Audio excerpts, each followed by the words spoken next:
The second scripture reading for this morning continues where we left off in the 8th chapter of the Gospel according to Mark. It can be found on page 815 in the brand new Pew Bibles.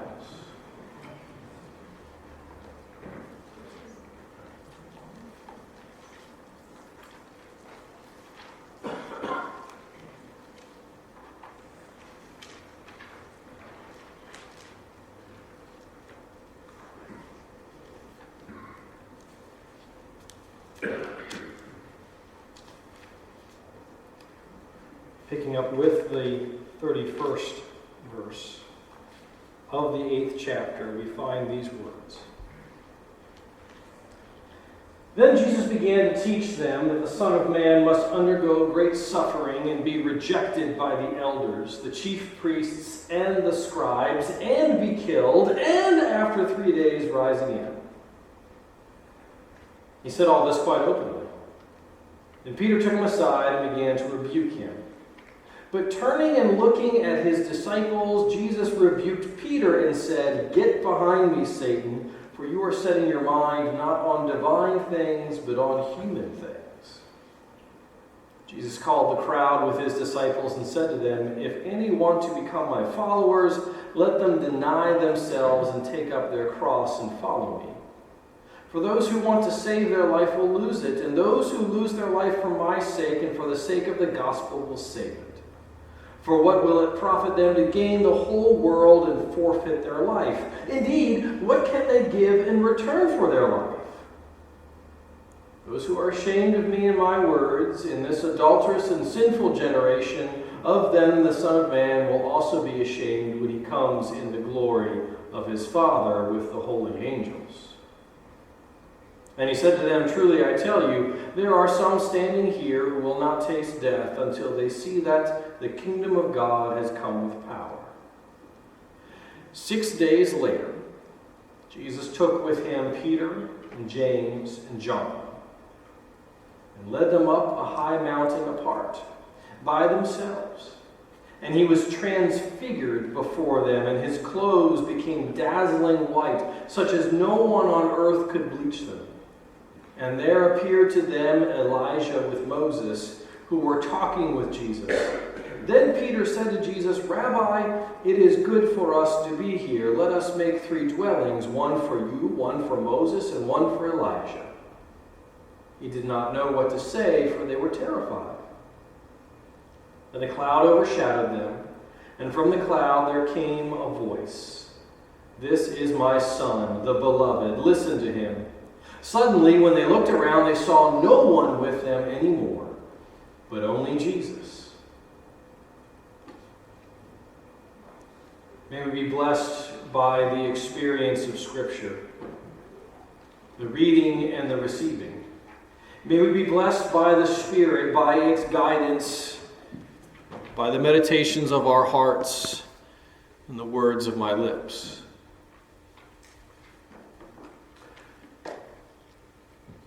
So this series, this is getting serious.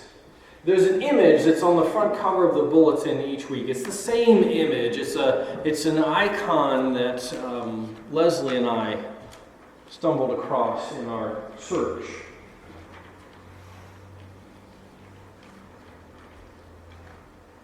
And here we are in this moment where we are discussing the nature of Christ revealed. We've been talking about the good news in this gospel. We've been considering all the things that Jesus has done as a revelation of the realm of God breaking in. All of the miracles, all of the amazing things that have taken place. The raising up of people, the healing and creating of wholeness, the stilling of storms and chaos. All of this has been part of what we are doing as Mark in his community is telling us about the good news of Jesus. And now we get to this place today where Jesus wants to know, who do people say I am? It's the beginning question, right? So we want to know who we are, especially in the ancient world. We want to know what others are saying about us. Now, today we are still sort of fed by that. We want to know what people are saying about us. It can be an unhealthy infatuation. Right? How many likes did my post get? It can be an unhealthy sort of thing for us. Put something out there looking for the feedback. In the ancient world, this was literally who you were, though. What the community said about you was who you are. It's the truth, and there was nothing else about it. So if the whole community decided you were a good person, then you were obviously a good person because the community had voted and you were good. And if they thought you were a little suspect, maybe your eyes were too close together or something like that, then you were suspect. Who do people say I am? Jesus wants to know what the community has to say about him, because on some way, in some level, that's supposed to be a revelation of the nature of Jesus as the Christ, the Messiah, the anointed one of God. Well, Jesus, some of us think you're John the Baptist. Some of us think you're Elijah or one of the other prophets. That's good company to be in. Some of us think you're Superman. Some of us think you're Mighty Mouse. Some of us think you dress a little funny. It's the way it is. Who do people say I am? That list that's actually in Scripture, not the Superman, Mighty Mouse part, not in there, sorry. That list is the same list that the people around King Herod deployed. Who is this Jesus who is doing all of these things? Well, he's John the Baptist raised from the dead. Oh, he's Elijah. He's one of the prophets. So in the telling of this, when Jesus asks first, who do people say I am? We hear exactly what we heard in Herod's courtroom, in his presence as he was becoming concerned about this nature of Christ being revealed, the good news, the gospel breaking forth. He's becoming worried about it. Who is this Jesus person? Well, he is probably John raised from the dead, or perhaps Elijah, or one of the prophets. And that's what people are saying. And so Jesus turns it a little more pointedly. All right, you know what? People say a lot of stuff about me. I'm inclined not to believe all of it. My community might have said I was a good person, but I had to leave home to find out for myself exactly who I am. I moved to Ohio. If you want to find yourself, go to Ohio. Or leave Ohio if you're already there. We do that, don't we? We leave the community we grew up in some way, shape, or form. We might come back to it at some point, right? We might return. We might have said, boy, I never want to go back there again, and we find ourselves living there all the same, right? But we leave in some way. Many of us leave because we're trying to figure out who we are. We know what the community says. We know what our household says, and sometimes it's not a very loving thing. And so we go out to sort of figure this thing out. So Jesus says, Peter, disciples, you all who have been with me, following me, experiencing the realm of God come near, you have witnessed the miracles firsthand. You are sort of the core. I've sent you out to do the work of God in the world. Who do you say I am? And Peter makes the good confession. This is the one we use for baptisms. You are the Christ, the Messiah, the anointed, the Son of God. Now that has its own baggage with it. We have in our minds already a sense of what it is to be the Christ, the Messiah, the Son of God. You don't invite Jesus for a night out in the town because you're not expecting it to be a whole lot of fun, right? You take your friends because they're more fun to be with on a night out of town. Because Jesus is the Messiah, and Messiahs don't get to have fun. right? It's kind of like going to church. There's no fun in church. It's just not allowed. There's no joy in Christianity. It's forbidden. We can't have that kind of stuff. So, Jesus says, you call me Messiah. And that has certain expectations. In the ancient world, in Peter's life, in his mind, it had certain expectations. There were a lot of folks that believed that Messiah was going to be a great military figure who was going to come riding in and knock the Roman Empire out. Smack him in the mouth. There were others who were expecting a great Davidic king. There were some who were expecting the breaking in of the realm of God, much like we hear described in the Gospels, but more like what we hear described, say, in the book of Revelation. Right? An apocalyptic wiping away of the world that is, and the birth of the world the way God wants it to be. There were some people who were looking for that in the Messiah. And there were some who were, just looking for a rebirth of a geopolitical state. Put Israel back on the map.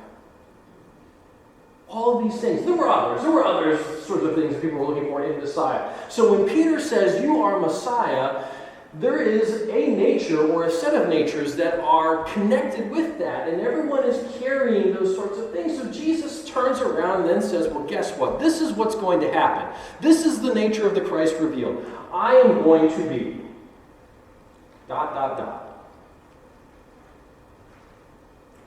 And if you are serious about following me ... Now, the dots are not pleasant in any way, shape, or form, right? I will be handed over, I will be rejected, I will be tormented and tortured, and I will be crucified, and on the third day I will rise again. Lots of ands in that sentence. All the grammar police are up in arms. It should be. On Oxford Common we failed. And so Peter, the voice of all disciples, he does represent us, by the way. Peter does what a lot of good people of faith do. God, you have it wrong. Yeah. I've done that this week even. I received news. And my initial reaction was, that's not right. God, you got it wrong. That can't be how this works. It's the same rebuke language that Jesus uses to calm the storm, by the way. So Peter is trying to calm the storm by using Jesus language to tell Jesus you cannot do this. This is not your nature. Messiah Christ is something different. And Jesus does what, Mark doesn't tell us this necessarily because Mark's temptation story after the baptism is short. But it's the get thee behind me, Satan moment. Satan the accuser, Satan the one who is in ancient texts, more ancient texts in the book of Job, the one who tests the loyalty of people. Satan, the character now who represents chaos and rejection of God. No, Jesus, this isn't how this works. Your nature is to be Messiah, which is what I think this over here is.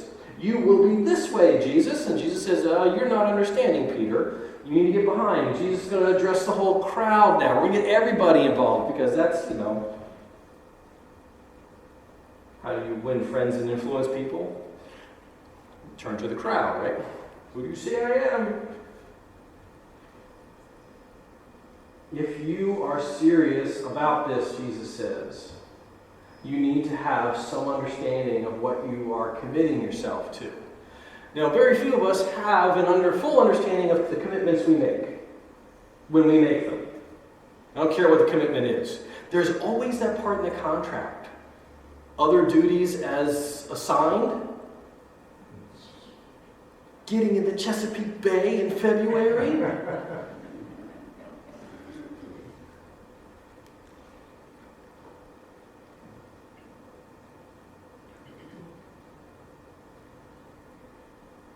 Jesus turns to the crowd and to the disciples and says, what we are about to do, what we are engaged in, this movement, this revelation, this breaking in of God is something that is going to upset the empire and empire thought so much that they're going to push back. And they're not just going to push back with words. They're not just going to say things that are hurtful and hateful. They are going to engage in violent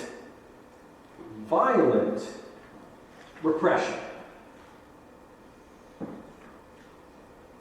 We know how powerful words can be already. We know how hateful and hurtful words do damage to the soul, and to the psyche, and to the heart.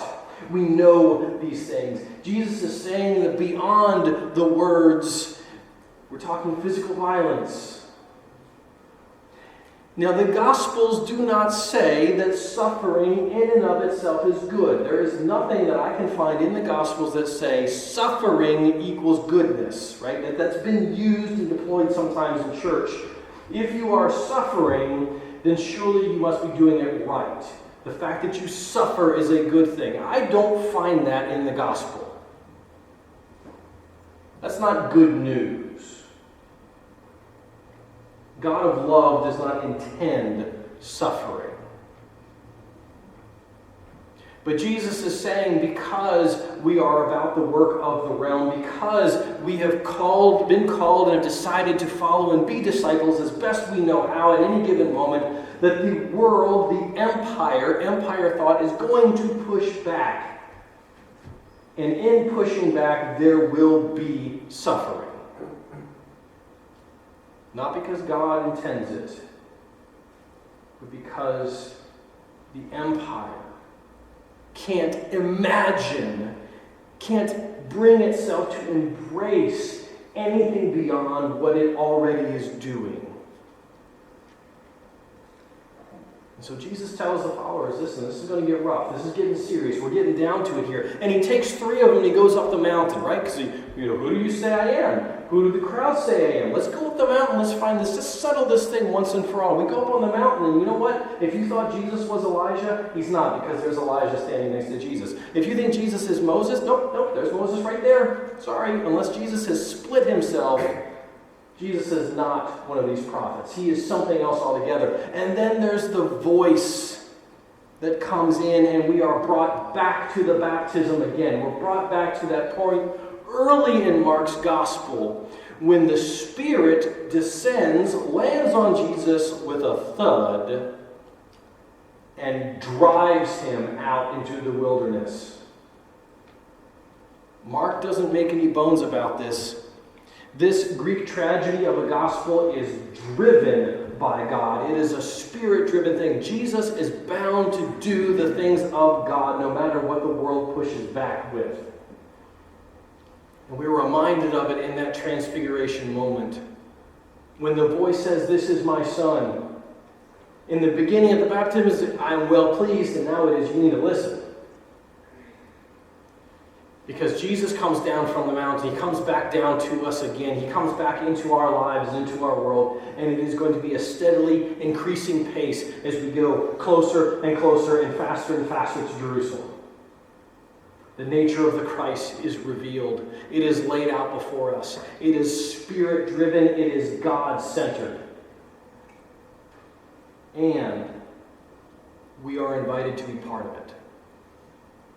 We are called to be part of it.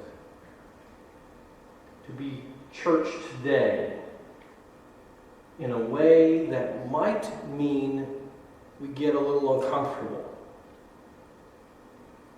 There is a saying that says, if Rome isn't complaining about what you're doing, you're not doing it right.